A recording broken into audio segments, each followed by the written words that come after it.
Hello there and welcome. I'm Bob Proctor, and I am attracting good, great, and wonderful things into my life.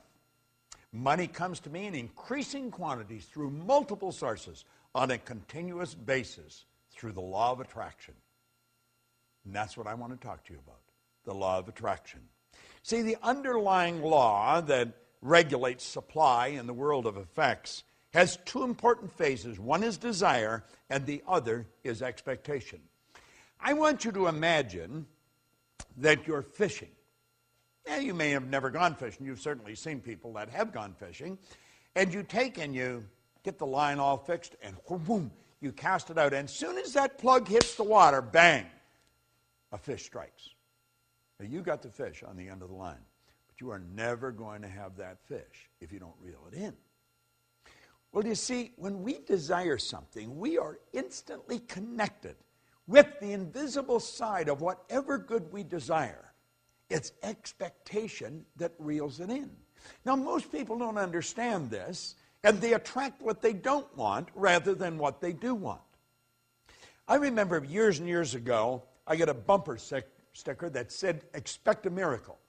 And I kept looking at that bumper sticker, and I kept looking at it and looking at it, and I got to the point where I was expecting something so good to happen in my life that I wouldn't be able to explain it. You see, I come to realize that a miracle is a word, Voltaire said, it's a word that we invented to express the known effects of unknown causes. It's something that's so good that's happened to us that we're at a loss to explain how it happened. I want to explain how I attracted something into my life that literally changed my life, changed my business, but it changed the lives of 200 or 300 million people as well. I got a phone call on my cell phone, and it was a very garbled message. I had difficulty understanding it, and I didn't delete it, but I just kept hitting the pound or the hash and leaving it there in the phone. And one day, my phone was full. So I thought, I should empty the thing. I think I was in an airport at the time, so I sat down and I took all the messages off one at a time and wrote them all out and then deleted them. And I phoned Gina Hayden, who's worked with me for the past quarter century, and I said, Gina, I think this woman's name is Glenda, and I think this is the phone number. It sounds like an Australian phone number. Would you phone now? There's something about a film. Would you phone and see if the number's even the right number? Now, I'd had it on my phone for a good month. And so at any rate, a couple of days later, or maybe even later that day, I've forgotten now, and I'm talking to Gina, and she said, well, that was the right message. Her name was Glenda, and you had the right phone number, and there's a film crew in from Australia, and they're shooting this film, and they really wanted you in it.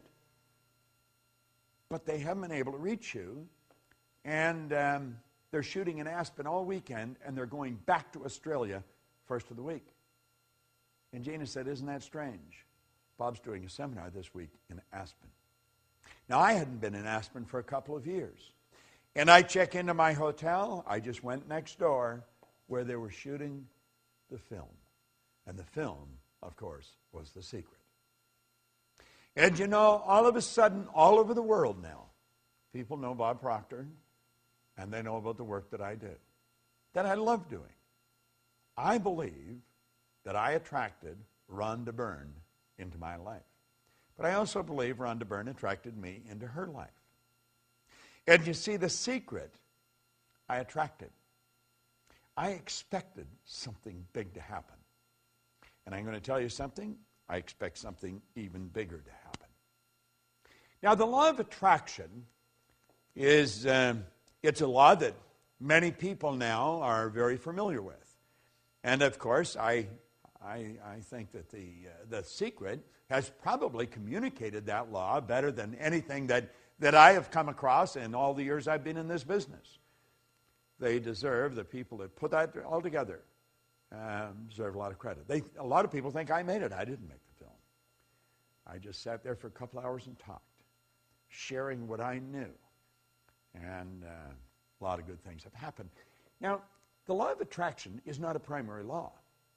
The law of vibration is the primary law. See, everything in the universe vibrates. We literally live in an ocean of motion.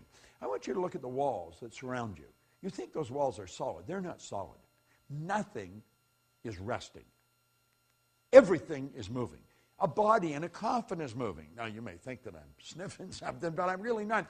If you go into a funeral home and pick up the remains and look at it through a microscope, you will see particles of energy dancing right before your eyes. Now, if it wasn't moving, how would it ever change to dust? Well, you see, you and I have a brain. And our brain is an electronic switching station. And our thoughts activate brain cells and control the vibration we're in. And the vibration we're in controls what we attract into our life. Now, this law of attraction is a phenomenal law. And I think the law of attraction, as it's brought out in this series, it's very well done. And I would encourage you to study into it in some depth. Because everything that comes into your life, you attract into your life. Now, you may be saying, does that mean that I have a cold, that I sat and thought I'm going to get a cold? No, it doesn't mean that at all. But you did attract the cold. You see, I don't think you sit and think I'm going to attract a cold. I think you put yourself in a very confused vibration. There's a law of gender. It decrees that all seeds have a gestation and incubation period. And after about 30, 45 days of going through that indecision, that confused state, you have a cold. That's what the cold is. It's just the expression of all the confusion. Anyway, we do attract everything into our life. Now, for many, many years, I had a terrible time with money, as most people do. And I was forever letting my outside world control my thinking. So my outside world was dictating what I was going to attract. Now, I didn't have any money. I had debt, and I'm thinking debt, I attract debt. If your goal is to get out of debt, you're going to stay in debt forever. Because whatever you think of, you attract. And you'll say, but I was thinking of getting out of debt. I don't care if it's get out or get in. You've got to start seeing what you want. In a previous lesson, we pointed out that you don't work on cold if you're cold. You work on heat. See, cold is the absence of heat. So you work at creating heat. Well, if you want good in your life, quit trying to change the bad. Quit trying to get rid of the bad. Let it go. Let the dead bury the dead. Let it be part of the past. Start to see the good that you desire. Visualize it. See it as present in your mind. The second you've got the idea in your mind, you've got it intellectually. The second you internalize it, you've got it emotionally. And then it's only a period of time until you attract it physically. Attraction's a very powerful process. We are all magnetic creatures. We're all a mass of energy. Everything in this universe works on the law of attraction. You go into some restaurants, and they're always busy. The energy is good in those restaurants. You go into others, there's hardly anybody there. Isn't that strange? You go into a clothes store, and you may be the only person there outside of the person that's running it. You go into others, and there's people coming and they're going all the time. It has to do with the energy of the place of business. And the place of business is nothing but an expression of the consciousness of the person that's running the business.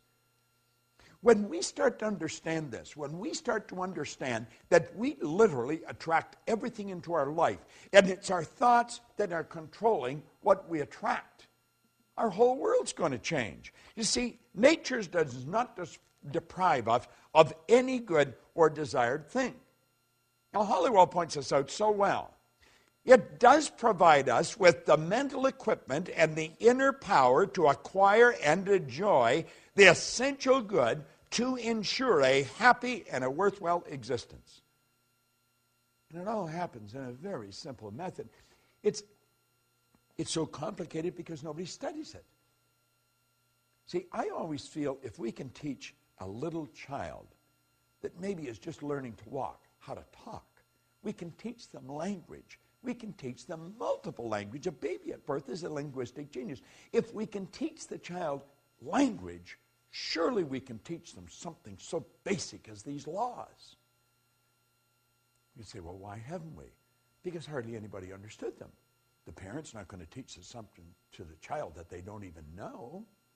The parent's only going to give the child what they've got.